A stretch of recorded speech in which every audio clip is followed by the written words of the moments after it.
A month ago, I had to call an ambulance on my dad, and he didn't think it was serious. He didn't want to go, but I didn't think he'd ever be the same after. And that's why I disappeared. Before I get into what really happened, I need to make two things very clear. Number one, I need to protect my family. And number two, I need to do so without crossing that line. Because I do owe you honesty, but I also need to protect my family. I'm not going to sugarcoat it. The last month of my life has been the hardest month that I've ever gone through. I've seen things that no one should ever see. I've had to go through things no one should ever go through, and I've had to make decisions that no one should ever make, and you're not ready to make until they're waiting for you on your front door. So about 2 months ago, my dad, also known as Deej, he fell. He fell outside of a restaurant and literally, I don't know, the doctor went like this. Crushed. Literally fell and crushed his spine. It was a complete fracture at T12. Thankfully, he didn't need surgery. But because he is the most stubborn man I've ever met in my entire life, he decided, everything's fine. Everything's great. You know what? I'm not going to do a thing. I'm just going to continue living my normal life. Everything was fine until he fell. And then he fell again. And then he fell again. And then he fell again. His strength disappeared. His coordination wasn't right. And that's when I knew we had a serious problem on our hands. One night when I got home from work, he was laying on the couch, and I knew something wasn't right. I could just tell by the way he looked at me, and I could just tell something was wrong. That's when I went upstairs, I finished the meeting, I got off the call, and I was like, mother trucker, I really have to do this. I videotaped me literally sitting on my knees, bawling my eyes out to the 911, telling them that I don't think my dad's okay.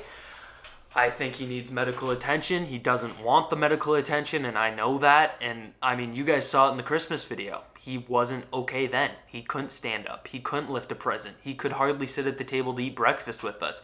He didn't want help, period. And at that point, I knew I had to go against my dad. I had to go against my own father. I had to make the decision that he wasn't willing to make, because at that point in time, I thought I knew what was best for him. And that was my call. The entire week after that was an entire blur. It was one of the worst, darkest moments of my entire life, and I tried to film as much as I could, not for you, but for me, because I want to be able to look back and be like, all right, kid, like, you did as much as you possibly could. He lost most of his strength. He lost 30 pounds in nearly a week and a half. It wasn't good. He couldn't walk on his own, and that's where, you know, the call was made to transfer him to a physical rehab facility where he could learn to walk again, get strength back. And I mean, the hospital food, I'm going to be honest with you, was absolutely disgusting, was terrible.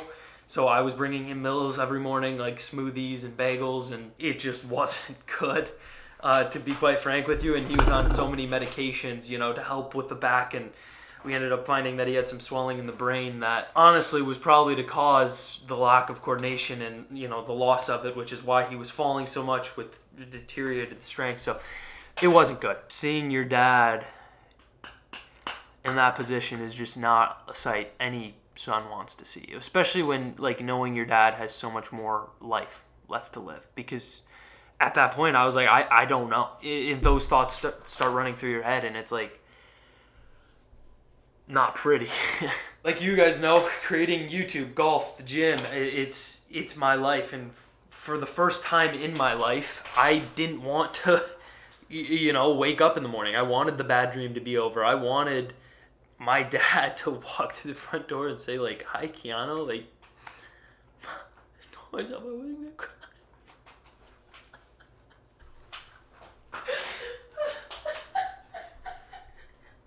Just wanted the nightmare to be over. God.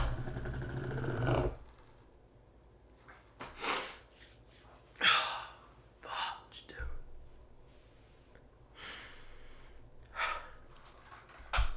If you watched the last video on the channel, that was Josh, and it's funny. I was just telling him his parents, like, it's funny how God works and the people he'll put in your life. who will help guide you when, you know, you need to be guided. Because like, oh my God, Ashton, figure it out. Josh has been through the things that we've been through on YouTube and has been through some horrible, tragic things with his family and his life, losing his mom and his dad having a stroke. And, you know, he shared that story with you guys. So if you want to watch that, you can click on that after this video. But if there is anything this whole experience has taught me, is family is very fragile and it's very valuable. And, you know, you could lose it like that. If you have your mom around, if you have your dad around, if you have both, go give them a freaking hug, man. Like, think about it. In 10 years, you could lose both of them like that. You could lose your grandparents. I'm lucky enough to have both my sets of grandparents still around. Why? How? I don't know. I'm 21. Like, that's not normal. But then this happens with my dad. Like, you just never know what God has in store for you. So everything can just go away overnight. Like, at the snap of a finger. And that's why, I mean, you have to have God in your corner, number one, but that's why you have to wake up and live life to the fullest. Live life how you want to live it. Maximize everything from, you know, your health, your freaking health, man. Take care of yourself, to your thing, whether that be the gym, golf, YouTube, whatever the other thing, school, whatever that thing is, you have to maximize that thing. Get the most out of life. To be sitting there and scrolling and wasting your time is just terrible, because you're going to look back on your life when you're 80 years old and just think, what the hell was I doing, man? Or when you're 30 and when your parents are dead and your grandparents are dead and it's just you, because that time is coming. And that's what this experience has made me realize, is like, God, dude, life is so fragile. So fragile. And that's why you just have to take everything that you have and just be grateful that you have that. Yes, you could have it worse. Yes, you might have it bad, but it could always be worse. Could always be worse, man. And I'm not going to pretend like I know why things happen, or, you know, like I know it all, because I don't. And to act like anyone does is stupid. It is really stupid. But, you know, I want to watch this video back and the videos that I did film on the time where I disappeared, and I say disappeared, but it was anything but gone. At the time I stepped away from YouTube, and look back and be like, those are the moments that built you. Those were the moments that made you go from here and elevate yourself to here. And if it weren't for those moments, I don't know if I would be able to get to this level. Because God does some certain things and acts in certain ways that, to be quite frank, I don't know why. I don't know why He has blessed me with a fuel that very few people have the opportunity to get, you know, because I will tell you, sure as I've got a fuel burning in my belly that most people will never have the experience in their life to understand what I've got inside of me. And I mean that. I need to channel that fuel, because my life is not in shambles, but I got to get some things back in order, because the last month has been a nightmare.